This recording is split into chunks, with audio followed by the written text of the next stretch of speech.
Okay, let's dive right into this explainer. Today, we're going to explore why pretty much everything you've ever been told about picking a lane in your career might be completely backwards. For a long time now, we've all been fed this very specific narrative about success and specialization. But we're going to look at the data, the history, and the psychology that actually proves generalists are the ones who truly triumph in our complex world. For generations, society has really pressured us to specialize. We're warned that having too many interests just means we lack focus, or maybe we lack dedication. Think about our education system, right? It demands we pick a major incredibly early. Or look at job markets that explicitly seek out deep, narrow expertise. We've been told over and over that being a jack of all trades is just a dangerous distraction. But here's a massive and honestly fascinating historical secret. The full original 16th century quote actually reveals that versatility is a huge advantage, not a weakness. We almost always just hear that first half, but the complete phrase suggests that having multiple skills makes you incredibly well-rounded and far more resourceful when you're suddenly facing new, unpredictable challenges. So let's get into Section 1, the specialist's trap, a narrow vulnerability. Look, being a hyper-specialist might have paid off in the past, for sure. But today, it leaves you highly vulnerable to rapid technology shifts and AI automation.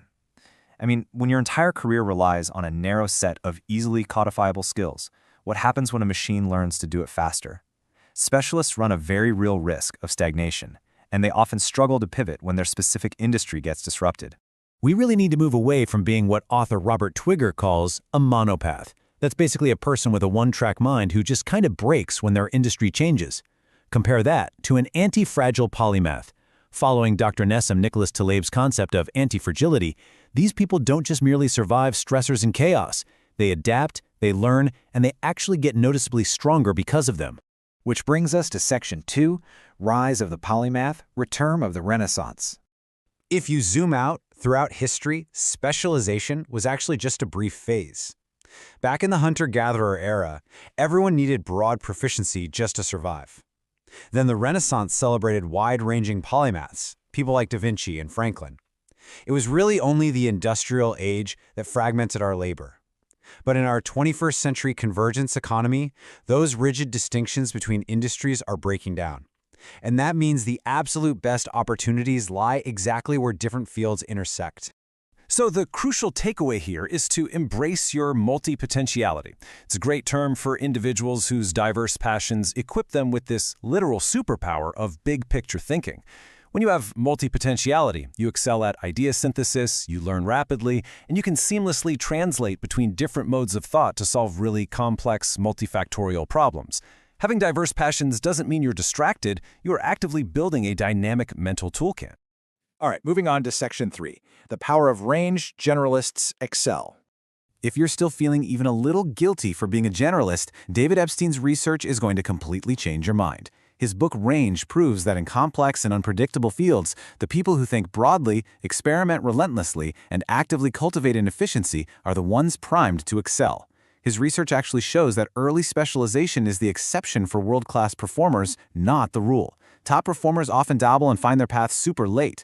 Plus, the most impactful inventors create massive breakthroughs precisely by crossing domains, making these brilliant connections that their highly specialized peers completely overlook. This leads right into the idea of skill stacking. Say you combine data analytics with marketing, and maybe throw in some graphic design. Suddenly you differentiate yourself and you start solving problems from angles a specialist couldn't even see. You don't need singular mastery in just one area. The real magic happens when you curate this unique blend of synergistic abilities, making your specific combination of skills incredibly rare and highly valuable. Let's look at Section 4, Skills Portfolio. Manage your career.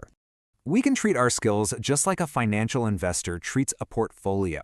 Now, while the T-shaped model is great, the pie-shaped model is even better for complex environments. It gives you two deep pillars of true expertise that allow you to handle multidisciplinary projects from end to end. For example, a pie-shaped IT professional might master both software architecture and data engineering. That combination leads to smaller project teams, much faster decision-making, and significantly less vulnerability to sudden market shifts. According to Dr. Sheldon Carvajal, we really shouldn't be passively accumulating skills. We should actively manage our career portfolio across 3 distinct phases. Early on, you want a growth-oriented portfolio, broad exposure, lots of experimentation. Then in your mid-career, you rebalance to build that strong core, kind of like that pie shape we just talked about. And by late career, your value shifts dramatically toward deep judgment and navigating complex human relationships. So worth taking a second to think about where you are right now in those three phases. And here is something absolutely crucial to keep in mind. Software skills depreciate quickly. But your ability to lead a workforce transformation using psychology and relationships, that is a long-duration investment that compounds over time. This is exactly why you have to regularly rebalance your portfolio.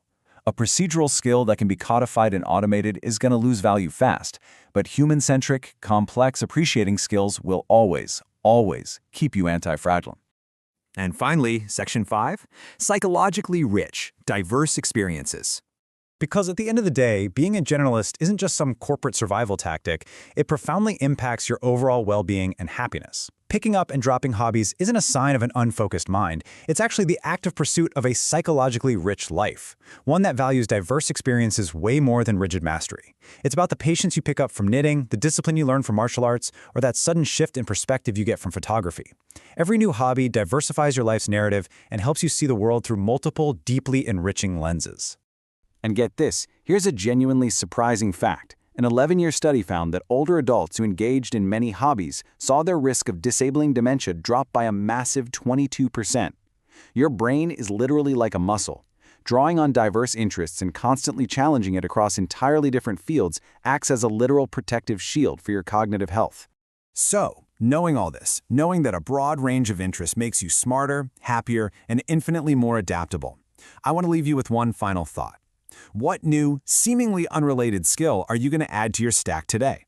Stop worrying about picking just one lane. Embrace your inner polymath, start skill stacking, and just watch how it transforms your life. Thank you so much for joining me on this explainer, and stay curious.